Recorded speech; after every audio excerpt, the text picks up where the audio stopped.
Welcome to the Open to Hope Show. I am your host, Dr. Heidi Horsley, and I'm talking today about a topic that is very near and dear to my heart. We are going to talk today about Gone Too Soon, the death of a sibling.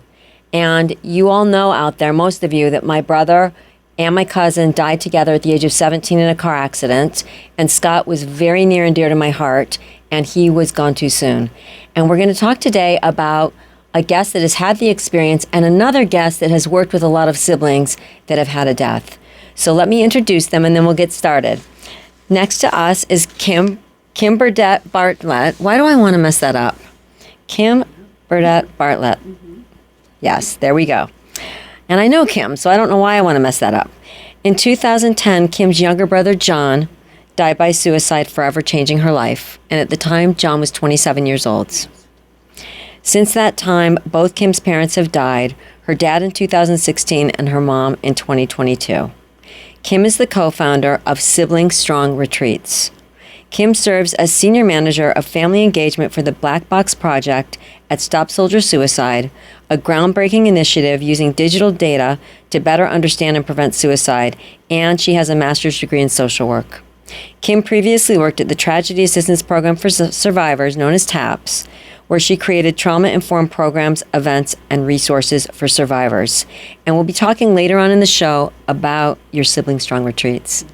So welcome to our show, Kim. Thanks so much. I'm so excited to be here. Wonderful to have you here. And next to you is another friend of all of ours, Zaneta Gileno. Zaneta she's no stranger to loss. She's lost both of her parents. She has not had a sibling loss, but has worked a lot with siblings. Zaneta Gileno is a grief professional, social worker, and psychotherapist. When she was just 10 years old, her dad died of a heart attack, and in 2023, her mom died of lung issues. Zaneta has a private practice called Hope Rising Psychotherapy and Wellness, which offers individual grief and trauma work and hosts adventures and retreats. She is an adjunct professor at Columbia University and does wonderful classes on grief and loss and trauma. And she currently serves as senior mental health advisor and board member of Repatriate Our Patriots. She previously worked as the director of community-based care at the Tragedy Assistance Program for Survivors, also known as TAPS. So welcome, Zaneta. Thank you. Thanks for having me. So I think we're going to start with asking you, Kim, about John and the death of your brother. Yeah, thank you. So John died in 2010, and John was my only sibling, and there was quite an age gap. He was born in February of the year that he was born, 1983, and then I turned 11 in April. So I used to joke, we were not raised by two separate sets of parents, but it felt that way because, I was an only child for so long, and I would have Cheerios for breakfast, and I had toast, and and John was able to have Teenage Mutant Ninja Turtle cereal and juice boxes, and it was a very different experience, I think, because my mom was so much older when she had John than me, and we were close, but that age gap, I think it had very real practical implications. He's 5 going to kindergarten, and I'm going to the prom, so just very different. As he got older, though, it felt like that age gap was less impactful, because I think as you become adults, our lives were getting more similar. Although, I was married and had kids, and John was a Marine Corps veteran, and he had been out of the Marines for 6 years when he died. He did not see combat, but even knowing what I know now, working in the field, for almost the last 14 years, he did not show a lot of signs. He really didn't. He was sort of an introvert, so, sort of being a homebody and, kind of sticking close to his family and staying home in his room a lot might have been a warning sign for maybe, someone else who might have a big social circle or, be an extrovert. But that was just John. That was just his, kind of his way. So when he died by suicide, he died at home. He was living at home with my parents at the time. It was quite a shock to us. It really was. His story was not one where there were, maybe years of mental health struggle or multiple attempts, at least that we knew of, right? it felt very much out of the blue for us. And that day, I had two very strong, I had navigated some other losses, my grandmother, but no one close like that. And I didn't know anyone that had died by suicide. That was just, I had no context for that. That day, I felt very, very clearly two things. Everything changed today. And it's all on me because I didn't have any other siblings, So I knew just whatever was coming with my parents, not knowing that they both would die with, eventually I knew they would, but I would be navigating all of that all on my own. That's a lot. And I felt it that day. I felt the weight of and not even really, like I said, not knowing what's coming, but knowing something will come, right? It'll all be me, all on me. And it very much was. It very much was. So what's interesting, and we've talked about this, is at the Compassionate Friends, there are so many siblings that are now only siblings. Yeah. And it's interesting. Do you consider yourself an only sibling? I mean, you are, but you're not, but you are. I mean, it's complicated. I know. It's so strange because I was an only child for almost 11 years. And I have not done the math, by the way, it's coming as I get older, that I will have been on this earth alive before John died and since he's died longer than he was alive, right? I haven't done that math yet, but it's coming. I know that I'm approaching that age where I will have lived longer without him than with him, right? I don't know. I don't consider myself an only child. I mean, just that I don't have any other siblings. I guess it's the same thing, but in my head, my sibling has died. I don't have any living siblings. I have just one that has died. So, Zaneta, what are your thoughts about what Kim is saying? Is it bringing up anything for you? For me as a professional? Yeah. I think, and I know you've had experience with grief and loss yourself, losing your dad and your mom. Yeah, and I think from just a personal experience, I'm thinking about what that would be like and how different her perception is, because I have two siblings, but I have one brother I'm estranged from for many years. And so how different is that? And that we also both say, do we have another sibling and do we not? But there's still, my other brother is still walking on the earth, right? And so I think that it's very much from a professional perspective, how she had that idea that it was all on her is it's palpable. Yeah. And what's interesting, you're bringing up your relationship with your brother, which is estranged. Sibling relationships are complicated. They play a lot of roles with us. There are our best friends, there are arch enemies, there are confidants, there are bullies, it's so complex. And I see in my practice that oftentimes when a sibling dies, it was not a good relationship. It was an ambivalent relationship. The sibling might feel guilt and regret. The sibling might feel relieved. There's a lot of various feelings a sibling feels. And sometimes those are the hardest relationships to grieve. People are like, why would they grieve them? They don't even like the sibling. I'm like, because there was no time to change it. Right. There was no time for it to be different. Right. I felt that I got gypped. That it got stolen from me. The opportunity to have an adult relationship with my brother, to have a long-term, see him get married and start a family. And my kids will never have cousins. I'll never be an aunt. I'll never, I was robbed of that. And that I felt that very, very, it was palpable almost immediately that I felt like, oh, okay, there goes that. And, I can say this, and I'm straight up jealous that you have a brother. I'm jealous that you have sisters that, I don't have that. It has impacted my parenting because with my two kids, when they would fight, I'm like, you only have each other, knock it off. You know, you can't do that. You only have each other and you need to preserve that relationship. It is incredibly precious. And, because I don't have that and I won't have that. So. And it's interesting because when I talk with siblings like you, and Zaneta is very close with her one brother, and I'm very close with my sisters, I always feel like, oh man, I feel a little guilty that I have sisters still because I'm feeling like, Kim doesn't have anybody. Right. And we do have a shared history.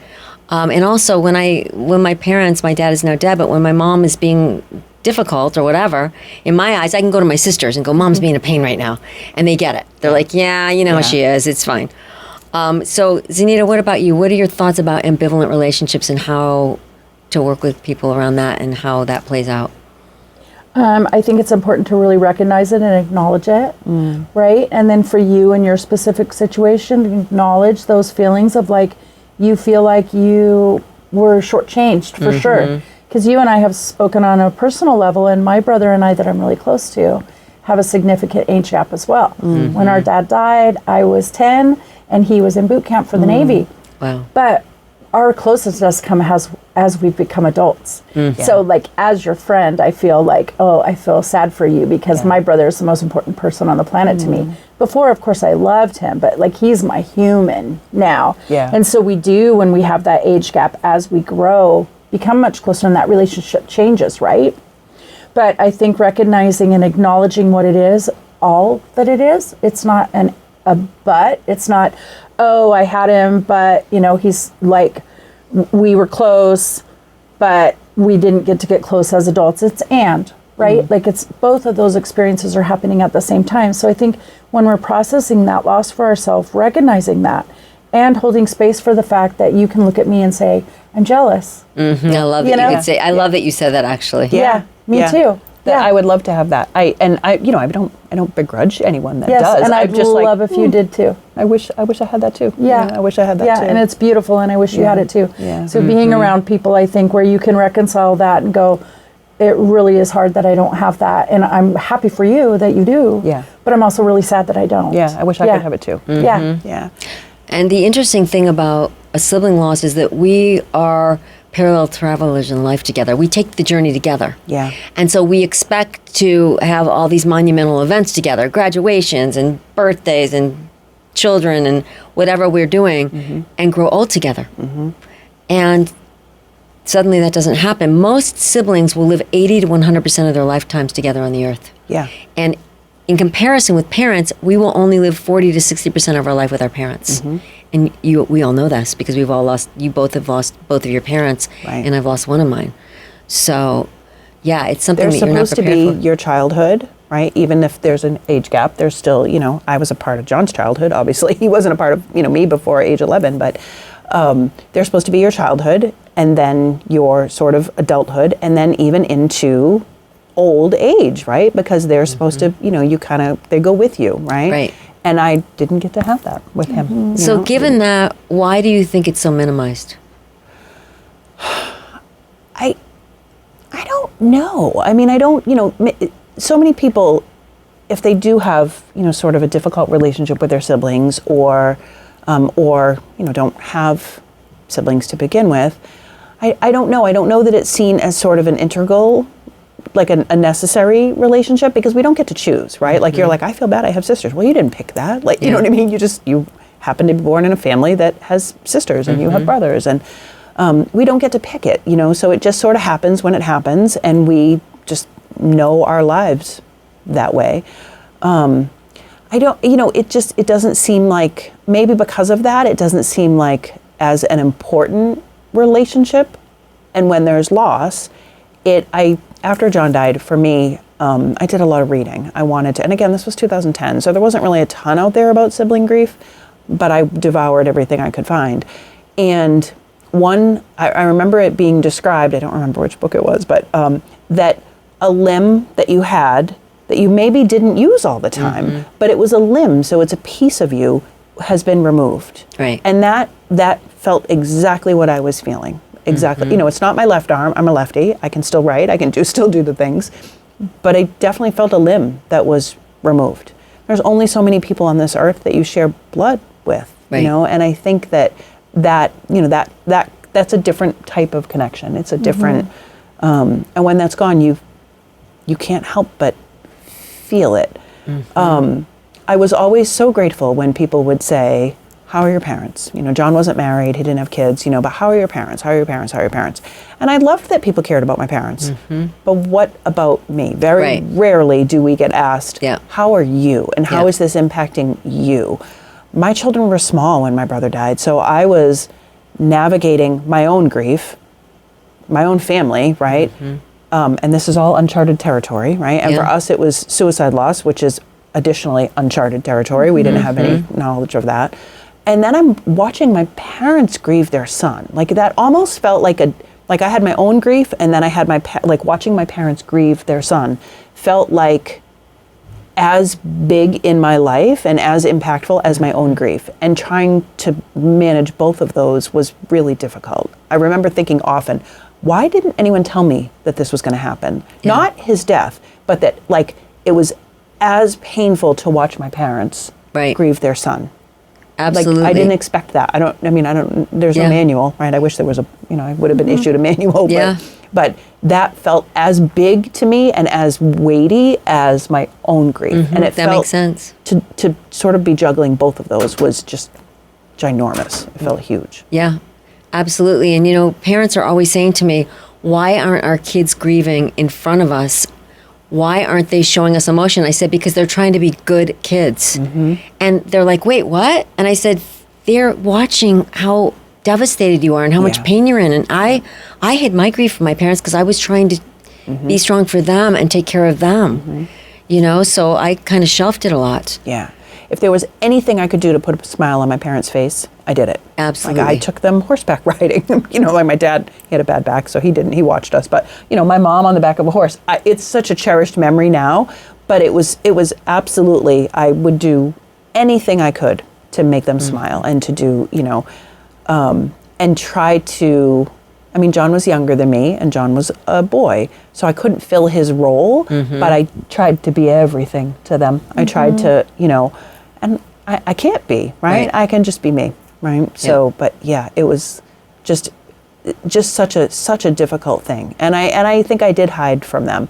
My parents and I both went to support groups separately, right? We lived about a half hour away, and they went to one and I went to another. And they would sometimes say, do you want to come to ours with us? And I didn't. Yes. I didn't. I needed my own, I needed my own time. And also it felt maybe a little scary to witness their grief raw like that, that it might have just felt maybe a little bit too much, that and I needed to have a space for my own. I notice sometimes when siblings and parents are in the same group, the siblings get quiet because they, are trying to keep. Yeah. They don't. I didn't want to worry them. Yes. I didn't want to worry them. I don't want to add anything, more to what they were already dealing with because it was just so, so big and so painful. Yeah. So. Zaneta, weigh in on this because I know you see a lot of people in your practice. Yeah. And you see siblings and you've had loss. Yeah, so I was going to ask, I'm curious how much could also be our societal norm impacting your grief as a bereaved sibling when everyone asks about how your parents are. Because I think I'm a bereaved child and no one asked how I was. Everybody always asked how my mom was. Your mom. Okay, that's interesting. So there's a similarity there. There's a similarity. And I notice in my practice, it's always when people are coming and they're a bereaved sibling and they're telling me about their mom. And like you had mentioned, Heidi, where I don't feel like my kid's grieving because they don't talk about it. How much do you think could be also the society not asking about your grief that you thought it wasn't a valid thing to express to your parents? Yeah. Yeah. I think, well, and again, in my own case, John and I, were we close? Yeah, but not in the sense, I think not maybe as, my kids, they're 2.5 years apart. They're almost, they're adults now and they're building their own lives, but for a very long time, it was Kirby and Regan.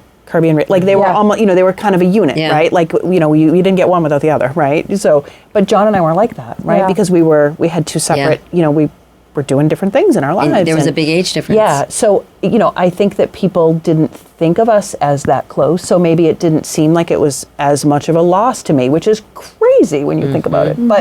But perhaps that's how people saw it, right? I was an adult when he died, so maybe I'm supposed to know how to grieve this or know how to do it. I did not, by the way, but, but it, I don't know, it just, siblings often talk about, that our grief is minimized, right? And I feel like the adult piece, it can be further minimized. Yes. Because I was 20 and I think that people were like, well, you didn't live at home with them. And I said, we were very close.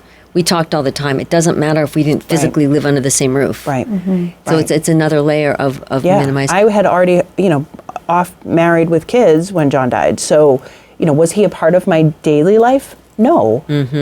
I didn't talk to him every day, but he was still my brother. Like, you know, he was still a part of that family unit. And I talked to my parents often, and John lived with them. So it was, you know, by conversation, John was always a part of, you know. Yeah. So yeah, I mean, it definitely was minimized, and I struggled with that because, again, I would be very grateful that people cared about my parents. Very grateful. Yes. Because I cared about my parents, and but also often I would just feel like, what about me? Right. What about me? My friend Jordan Ferber does a Compassionate Friends workshop called "How's Your Mother?" Yeah. And it's for perfect. siblings. Yes. So, Zaneta, I'm wondering, because there's some overlap here. As a child, did you feel like you had to be strong for your mom when your dad died? I didn't feel like my experience was relevant at all. So did you hide your grief in front of your mother? I did. So there's some similarity of taking care of parents Yeah. and what that looks like. And is the death of your dad at such a young age, did it inform the kind of work you're doing now? It did in so many ways, not just because I have my own loss experience, but I think about how I carried that grief for so long. And it wasn't until I was in my early 20s where I started to unpack it. And so I know, like, from my own experience, it's one of those things that we can hide away until it has its reckoning, right? And so it informs my practice because I know a lot of times there's old losses that we have not acknowledged, but it also changes, right? I can imagine, and I'd love if you'd share that grieving John's death and then how that was when you lost both your parents, because now you don't have a sibling. Do you feel like you had to grieve it again in a different way because you couldn't go, remember when mom and dad did this or whatever? Right. Well, I felt the weight of the responsibility to be, you know, I was sort of the torch carrier now. Like I was making all the decisions I maybe didn't want to make, or it would have been nice to have someone else weigh in, or someone else to, you know, to be able to say, okay, well, like, this is what we're going to do with the stuff. This is what we're going to do with the house. This is, you know, it was all on me.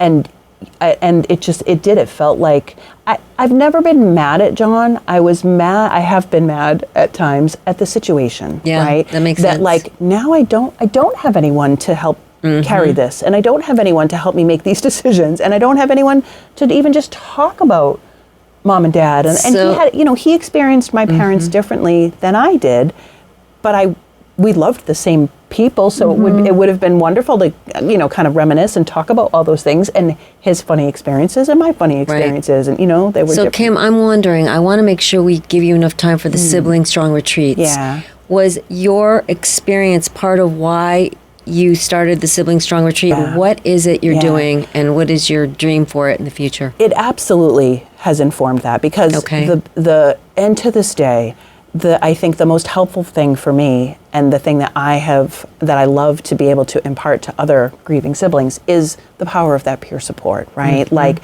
I feel, while other people I love can, you know, they get it too, right? But also siblings really get my experience. Siblings are the ones that I have always felt most healed by and most connected to, even 15 years out, right? Yeah.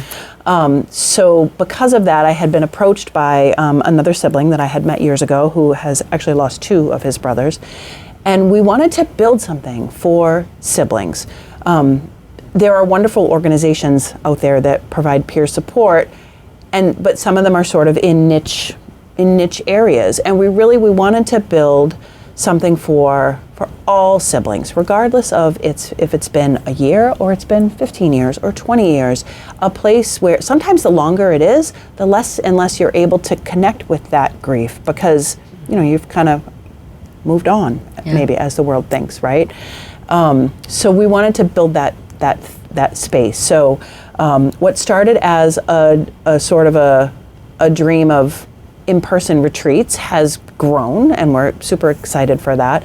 That growth piece will start in the new year, in 2026, but to create an online community for siblings to connect that is going to, you know, we'll sort of build those relationships in that online world, and then build the piece where we can get together in real life, right? Where we can have a retreat weekend where, you know, it's built around best practices in grief, but also, you know, that peer support, to just be able to maybe step out of your responsibilities of your life, right? Just maybe for a minute, maybe for, you know, 2 or 3 nights, and just get to be with other siblings, and, you know, really benefit from learning from each other, just being in that space and being accepted for all the, all of the thoughts of, the what about me, and that this experience, this part of the experience was really crappy, and I really miss my sibling, that they're not a part of this, and I don't, just to be able to have that bubble, right, that is just siblings, just that peer support. So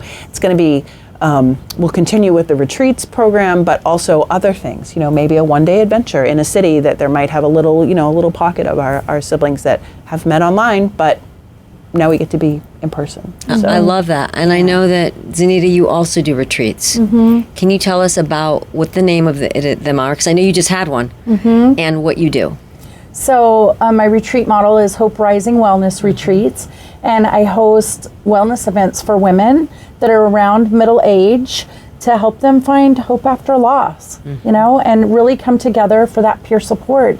I've been involved in some research looking at that peer model, and as a psychotherapist, I know that it touches a part of our healing that nothing else can. Just being able to sit with people with a shared relationship and a shared loss.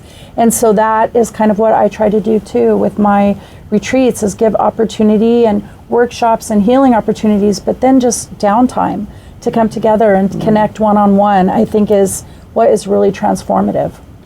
I love that. So if people want to get a hold of you about retreats, because you're another one is coming up, right? Yep. If they want to know more about that and get a hold of you in private practice, how do they do that? They go to hoperisingtherapy.com, and there's a link in there where they can see the retreats I've had in the past, what's upcoming, but also they can send me an email through there, hoperisingtherapy.com. Wonderful. And I know that people have said that your retreats are life-changing, so please go and check these out for anyone there that's had a loss, any woman that wants to do this. They are transformative, as Zaneta has said.